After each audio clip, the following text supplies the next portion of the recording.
agora sim, boa noite. E aí, como é que passaram aí?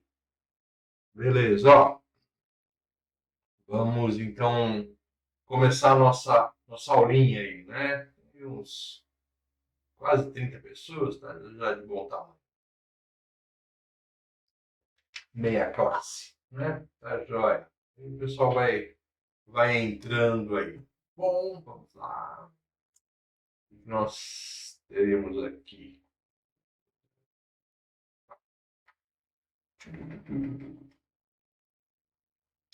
Então, ó, Professor, oi. boa noite. Professora, tirar de lá, ela não emite a resposta instantânea, não? Porque eu coloquei lá a tabela, gerei o gráfico e mandei as respostas do cálculo dos diodos lá, só que não veio a nota ainda não. Então, a tabela, né, ela depende de uma inspeção visual, né, e que só o professor pode fazer, infelizmente, né? Então eu que tenho que dar uma olhada lá, ver se está tudo ok, e dar um ok. Ah, por causa que gerando o gráfico da tabela de diodo, a 0 grau ela tá. A corrente é um pouco menor, a 25 um pouco maior e 50 é o topo dela. O gráfico sobe escalonado, Isso, ele vai aumentando gradativamente de conforme, acordo com a temperatura. conforme a temperatura. É Justamente isso porque aí. quando a temperatura aumenta, o meu sistema está com mais energia, e tanto mais energia, eu tenho mais elétrons, eu tenho mais portadores, né, trabalhando dentro da junção, né, dentro da junção. E aí a minha corrente aumenta, né, e quanto maior a temperatura, mais drástico aí, beleza? Beleza, foi isso aí que eu fiz o gráfico. Tá ótimo, perfeito. Então, deve estar tranquilidade, tá certinho. Bom, então como é que nós fazemos aí, né? Nós estamos na nossa terceira aula. Na primeira aula a gente falou justamente, né, de bandas de energia em átomos. Nós falamos de elétrons livres, falamos de banda de valência, banda proibida, né? Então isso em termos de energia. Então, tendo esses termos de energia definidos, a gente acabou definindo isolantes, condutores, semicondutores. Depois a gente viu como é que é o comportamento dos dispositivos semicondutores intrínsecos. A gente foi lá, deu então uma dopada nesse material intrínseco, porque a gente não gosta muito de pureza mesmo, né? Então a gente dopou ele com materiais pentavalentes e trivalentes, né? Gerando então respectivamente, semicondutores dopados tipo N e tipo P, né? E aí um maluco juntou isso né, fez uma junção desses materiais tipo P e tipo N e descobriu que o menininho, né, só conduzia eletricidade em uma única direção, né? E a gente então acabamos trabalhando aí e o Ditkush fez isso aí, inventou o diodo semicondutor, né? Daí para frente, né, na aula seguinte, a gente viu como é que é o comportamento desse diodo semicondutor conforme a gente vai aumentando a corrente dele, variando a corrente dele. Então a gente viu as curvas características desse dispositivo e aí a gente passou a calcular, né, circuitos que tem diodo e a gente primeiro usou aí uma reta de carga, né, em cima de uma curva, né, em cima de uma curva montada e depois, né, nós fomos aí trabalhando aí como é que fazia para trabalhar sem a curva e colocamos os modelos, né? O modelo de diodo ideal, modelo de diodo convegama e modelo de diodo linear,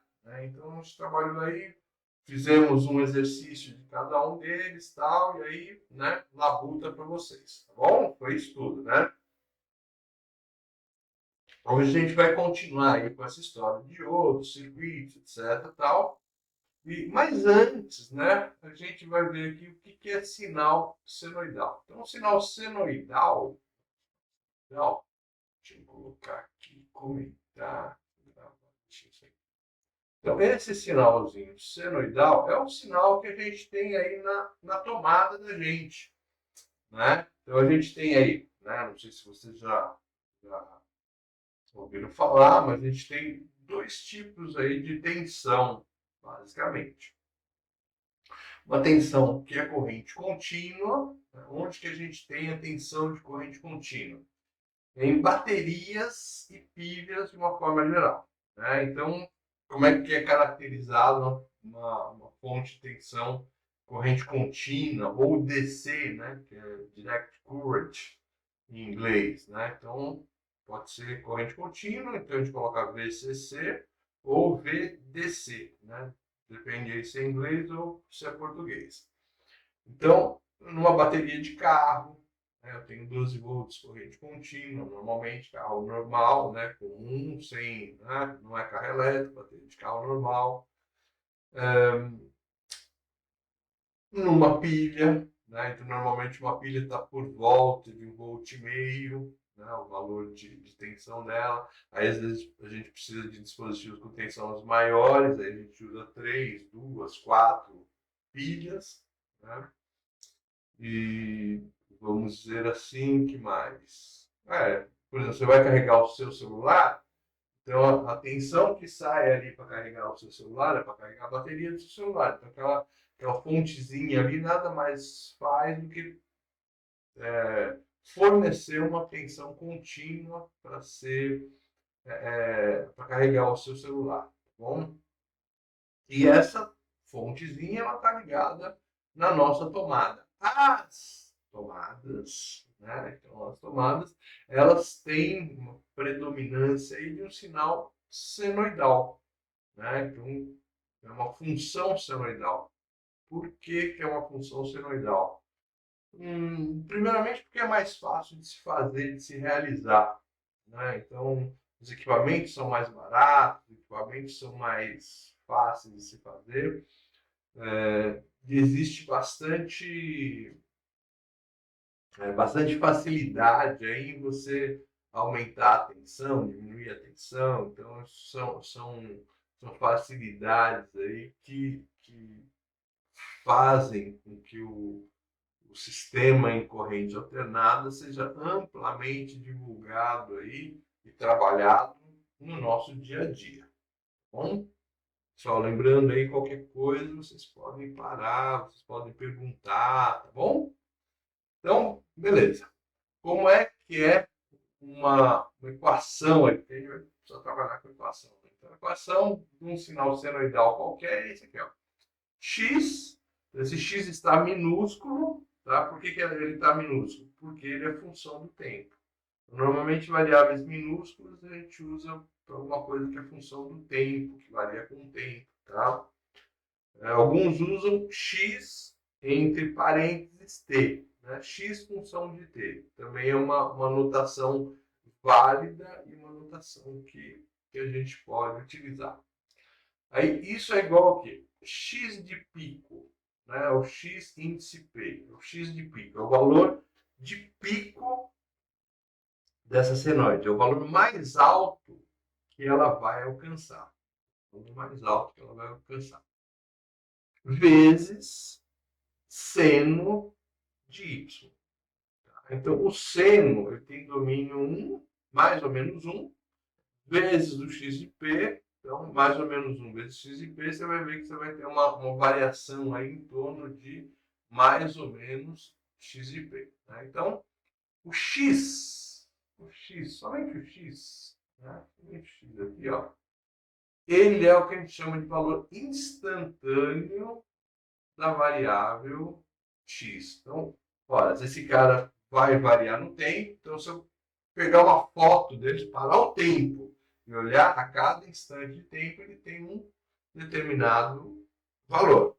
Bom, então um determinado valor. É ótimo. Aí a gente tem o valor x índice P, que é o pico aí, né, aonde vai chegar a minha variável, né, o valor de y, de x, perdão, e o y aí é o domínio, né, dessa nossa função de x. Bom, é aqui que eu tenho os domínios que a gente utiliza. Então, aqui em eletricidade, a gente usa dois domínios. Primeiro, é esse domínio angular. Y é igual a φ, e φ é um ângulo. Né? Você pode pensar nele em um ângulo aí que está variando aí de 0 até 2π. Né? 0 até 2π. Então, beleza. E a gente pode trabalhar com ele, né, na faixa temporal, onde o meu y vai valer ômega vezes t. Ômega, né? Ômega é o que a gente chama de frequência em radianos, né? Então, a frequência angular. Então, esse cara aqui, esse ômega aqui, a gente chama então de frequência angular. Angular.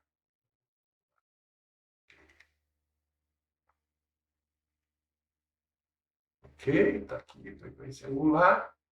E o que é o ômega aqui na realidade? O ômega é 2π vezes F. O F é a nossa frequência mesmo. Né? Então, a nossa frequência aí que a gente tem do nosso sistema. Tá? Beleza. Frequência. Ok. Então, o que a gente tem na nossa tomada aí, por exemplo? Sua tomada aí de casa, que você vai caracterizar aí? Vamos supor que você vai pedir para um eletricista fazer a sua tomada. O que você vai pedir para ele na tomada? Tensão, Atenção, que tensão que você vai especificar? 610 e 220, né? Opa, beleza. Essas são as duas tradicionais, né? Mas pode ter 380, 420, 760. Exatamente, exatamente. A gente vai falar disso aí. Mas as tradicionais para uso residencial, né, 110 e 220. Tá? Essas são as mais tradicionais. Essas outras tensões, normalmente, você vai encontrar aí no seu dia a dia, quando você for um engenheiro de produção e estiver na indústria. Né? Então, quanto maior a máquina, quanto maior a necessidade dela em consumir, né, potência, em consumir energia, maior deve ser o nível de tensão. E os níveis de tensão industriais aí pré-estabelecidos são justamente esses, né? O 110, 220, aí 380, 440 e, né, sobe mais um pouco aí, tá bom? Beleza. E aqui no Brasil, qual que é a frequência da rede? Aquele hertz lá. 60. 60 Hz, exatamente. Então, para nós aqui, ó, né, a frequência é 60 Hz, tá bom? Que a gente vai trabalhar aí no nosso dia a dia, tá bom? No resto da América Latina, essa frequência aí é 50 Hz, né? 50 Hz. O que é um Hertz? Um Hertz, tá? É um ciclo por segundo. Um ciclo por segundo. O que quer dizer 60 Hz? Quer dizer que eu vou fazer 60 ciclos completos em um segundo. Tá? E aí eu vou mostrar para vocês como é que é o processo aqui. Ó, tá? Então aqui é um ciclo de senoide. Aí, ó, é um ciclo de senoide. Ele começa no zero, né? Chega até o valor de pico, aí desce a zero novamente, aí ele vai até um valor de pico negativo e volta a zero. Aí ele se repete. Tá? Aqui você completa o que a gente chama de período, tá? Então, quando a gente fala que ele é 60 Hz, quer dizer que ele faz 60 desses períodos em um segundo, tá bom? E quando a gente fala que ele é 50 Hz, a gente está fazendo 50 desses ciclos em um segundo. Ok? Dúvidas? Problemas? Tá ótimo. Vamos lá. A frequência, quando a gente pensa em rede elétrica, a frequência, né, seja 60 Hz, seja 50 Hz, ela é uma coisa que não pode mudar. Então, se tem uma coisa que tem que ser fixa, é a frequência de rede que ele utiliza num país. Isso aí não pode mudar, de jeito maneira, de jeito nenhum. Tá? Então, isso é muito importante. Se trabalhar, estudar muitas vezes. É isso aí, Edmilson. Uma lâmpada, né, ela vai apagar aí 60 vezes por segundo. Né? Só que ela é tão rápida que a gente acaba não percebendo. Lâmpadas fluorescentes, ou lâmpadas as fluorescentes, as lâmpadas LED, não, as LED não tem mais isso. As lâmpadas fluorescentes, elas também fazem isso. E elas causam o que a gente chama de efeito estroboscópico. Ela precisa realmente do reator. E esse efeito estroboscópico, em alguns pontos, ele realmente ele é trabalhado, ele atrapalha muito a gente no uso, por exemplo, com monitores, com televisão, etc. Isso pode atrapalhar mesmo, né, a gente. Por que lá nos Estados Unidos é 50 Hz? Tem certeza? Bom, eu não tenho certeza dos Estados Unidos, tá? Sei que toda a América Latina, espanhola, é 50 Hz. E nós somos 60 Hz. Por que nós somos 60 Hz? Porque o primeiro gerador que veio aqui para o Brasil, tal, não sei o que lá, a Europa, a grande parte da Europa é 50 Hz. Tenho certeza. Agora, o primeiro gerador que veio para o Brasil, ele é de origem inglesa. Né? Inglaterra não faz parte da Europa, é isso? Então, e ele veio a 60 Hz. Né? Veio a 60 Hz. E, então, a partir daí, tudo que foi se consolidando aí, né, foi realmente tendo em vista, né, essa frequência aí de 60 Hz. Inclusive, professor, foi. tanto que antigamente, lá para a década de 90, lá, o pessoal pegava muita muamba no Paraguai e dava ruim, né? Porque a frequência era 50 lá. Aí quando começou a chegar aqui, aí não funcionava direito, pifava e tal. Aí depois. Você comprou e não dava certo? Oi? O que você comprou e não deu certo, não dava certo? Não, eu tô falando que antigamente, né? Na década de 90, aconteceu muito isso, né? Eu comprava coisa do Paraguai, trazia para o Brasil e não funcionava. Sim, eu tenho dois exemplos desses, tá? Então, o primeiro exemplo é uma funcionária minha na época, ela comprou lá um rádio relógio do Paraguai e tal, e tudo bem e tal, começou a usar, Rogério, aquele rádio relógio lá tá estranho, não sei o que lá, não foi eu que vendi, né? Você não consegue dar uma olhada para mim? Ué, posso, né? O que está acontecendo lá com o rádio relógio? Não, trouxe para mim, ó, o rádio relógio aqui, ele adianta. Estranho, né? Um sistema digital, né? Era digital, tudo bonitinho e tal, mas ele adiantava. Aí o que acontece? Depois que eu abri ele, observei e tal, lá internamente ele tinha uma chavezinha 50 a 60 Hz.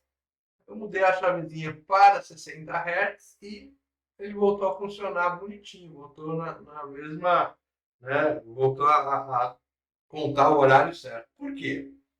Como você tem essa frequência, né, de 60 Hz ou 50 Hz sendo um padrão aí bem rígido, né, não pode mudar, ele acontece o quê? Ele pegou esse padrão aí para ser a base do relógio.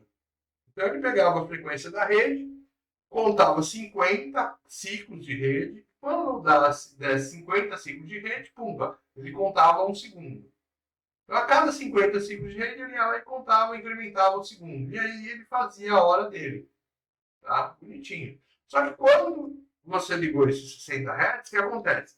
Ele contou 50 ciclos, contou 1 segundo. O problema é que aqui tinha que contar 60, não 50. Sacou?